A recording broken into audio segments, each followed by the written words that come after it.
Kembali semula ke Sembang Santai bersama Uncle Kentang. Tadi kita telah mendengar huraian Profesor mengenai dengan orang kata danger-danger yang ada pada ruang tamu. Kini kita beralih dengan kepada ruang dapur. Untuk anda, tuan-tuan dan puan-puan yang nak membina hidup baru dengan baby anda semua, marilah kita mendengar apa boleh dikatakan oleh Prof kebahayaan dalam dapur sekarang.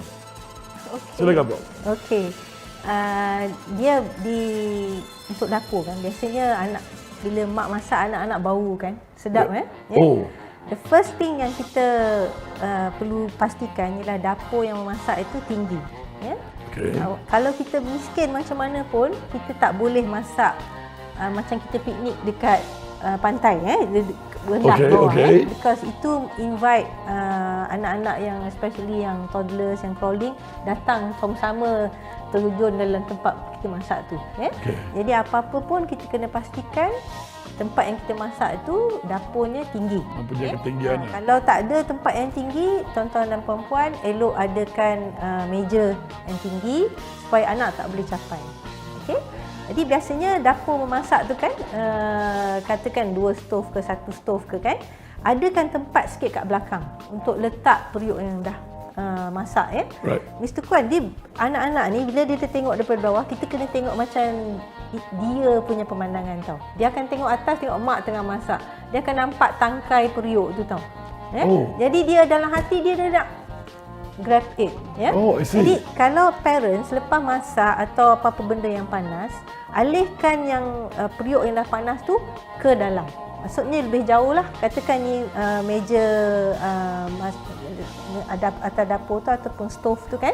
Kalau di bandar-bandar biasanya oven dapur masak ni ada 4 stov katakan kan. Jadi alihkan ke belakang. Dia anak ni dah tak boleh capai. Jadi kejadian yang paling kerap kita dapat ialah bila anak ni tarik periuk panas ataupun apa-apa mangkuk panas di situ dan bahan panas jatuh atas dia. Okay. Ini akan menyebabkan burn atau scalding, melecur yang teruk pada anak-anak. Right. Jadi sekali lagi, kalau anak-anak ni kena melecur, kita akan kategorikan berapa peratus ya. Tapi lately ni kita risau sebab kadang-kadang bila berlaku tumpahan masakan yang panas ni, dia masuk ke mata. Itu kita tak boleh selamatkan. Ya? Ataupun dia terbenam yang masakan panas tu, tutup hidung dia dan sebagainya. Jadi ini boleh berbahaya. Ya? Jadi kalau takat dia pegang panas, dia lepas. Ya? Tapi kalau dia tarik, benda tu akan tumpah. I see. Okay? I see. Jadi ingat, lepas kita masak-masak tu, alihkan yang panas tu jauh dari pandangan anak yang kecil ni. Sebab dia dongak kan? I see. Jadi saya lupa tadi, bila kita hidang atas meja, kaum ibu ataupun kaum wanita kita selalu ada table runner. Okey. Okay? Kita jangan table runner ni terjuntai Mr. Kwan. Oh, macam ni lah. Dia macam ni. Kan kita kan suka yang cover daripada sini ke sini tu kan, jalan raya apa semua kan ya. Kalau yang kecil ni dia dah nampak, dia akan tarik yang ini. Ini pun akan jatuh. Okey. Jadi kalau kita nak table runner, just cukup saja atas ni untuk alas kita punya meja makanan ya. Okay. Tidak terjuntai begitu ya. Okey.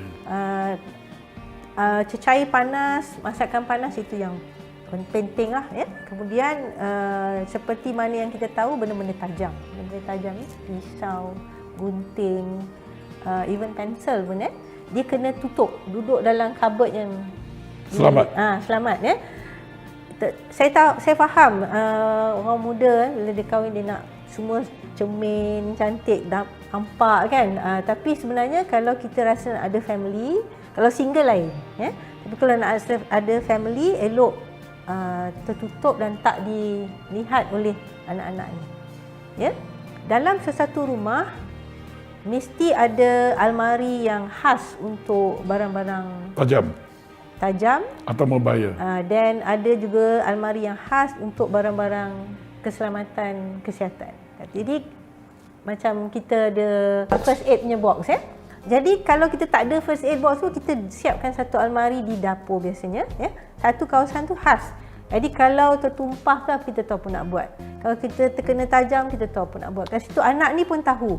Kalau apa-apa jadi dengan Boleh saya stop Profesor sekejap lah? boleh. Yang kalau dia kena air panas, ada orang taruh Colgate atau orang taruh kicap atau taruh air sejuk. Dia kena room temperature. Dia bukan Dia orang taruh air. Colgate tu boleh pakai Prof? Actually no, ya. Kita sebenarnya kita syorkan kita pakai air yang room temperature. Pour water banyak-banyak atas tu. Okey? Dia dah mengelembung dah. Tak apa, dia melembung tu tak apa. Dia macam ni. Dia kalau kami ni doktor, anak ni datang melecur, kalau anak tu menangis kesakitan, kita boleh tahu ini superficial burn. Oh, I see. Okey. Bila dia deep burn, maksudnya dia dah makan layer dalam kulit ni yang ada sap pensarafan, ya. Jadi anak ni cool je. Kita nampak gelap, anak okey je. Tu bad news. Maksudnya is deeper daripada superficial lah, I ya. see. Jadi kalau kena ada melembung tu, boleh pecahkan ataupun just pour banyak air, cover the area, jangan kasih anak sejuk dan bawa ke hospital, Baik. Mancis, ya. Sekarang ni kita saya tahu ramai orang pakai mancis, lighter kan. Lighter susah nak. The good thing about lighter ialah dia susah nak untuk anak pakai, Mancis lebih mudah. Candle sebenarnya, ya. Kita kadang-kadang guna candle untuk pelbagai benda, birthday ke, untuk halau lalat dan sebagainya. Berhentikan perbuatan tu. Nak halau lalat ni sekarang kita ada semua yang organik, yang bau serai tu kan. Ataupun kalau ambil lah serai ni titik kan, letak dalam minyak zaitun sikit biar dia bau kan. Jangan gunakan api, ya. Api attracts children, dan api dia nak tahu dia panas ke tak, dia akan letak tangan dia kat situ, ya. Dia dan dia tarik. Kalau imagine kan tangan kita pun boleh melecur, ya, ataupun anak punya jari halus saja kan, ya. Dan keduanya, lilin yang cair itu pun boleh menyebabkan kecederaan, sebab panas kan dia punya wax tu kan, ya. Itulah sedikit tentang di dapur Mr. Kwan. Saya banyak lagi sebenarnya, tapi yang ini yang kita common tengok, ya.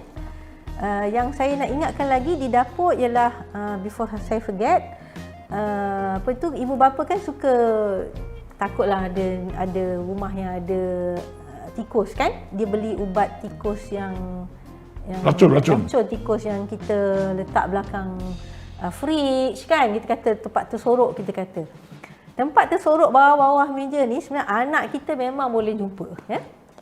It is very dangerous. Dia orang expert.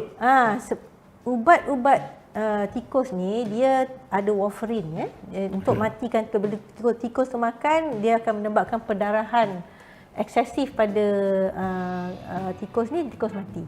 Tapi kita juga ada kes di mana anak ni dia crawl, dia nampak belakang fridge tu ada something, belakang macam something je belakang pintu tu kan. Dia ambil dia makan. Ya? Dia ambil dia makan. Jadi anak ni dapat perdarahan. Perdarahan tu kita tak boleh hentikan kecuali kalau bawa dia hospital, ibu bapa bagi tahu anak saya ni termakan racun tikus. Jadi kita akan adalah remedy ubat yang kita boleh bagi, ya. Kalau kita tak tahu, ibu bapa pun tak tahu, in the end anak dia akan terus meninggal dunia sebab perdarahan. Okey? Okey. Sekejap lagi kita kembali lagi, banyak lagi tips-tips daripada Profesor, dan saya rasa ibu bapa harus cenderung mengenai ini. Tujuan kita membawa Profesor datang ialah untuk share kisah benar yang ada berlaku di hospital. Semoga bermanfaat. Semoga kita bermanfaat kepada ibu bapa yang di luar sana. Kita berehat sebentar, kembali lagi kita akan pergi pula ke tandas.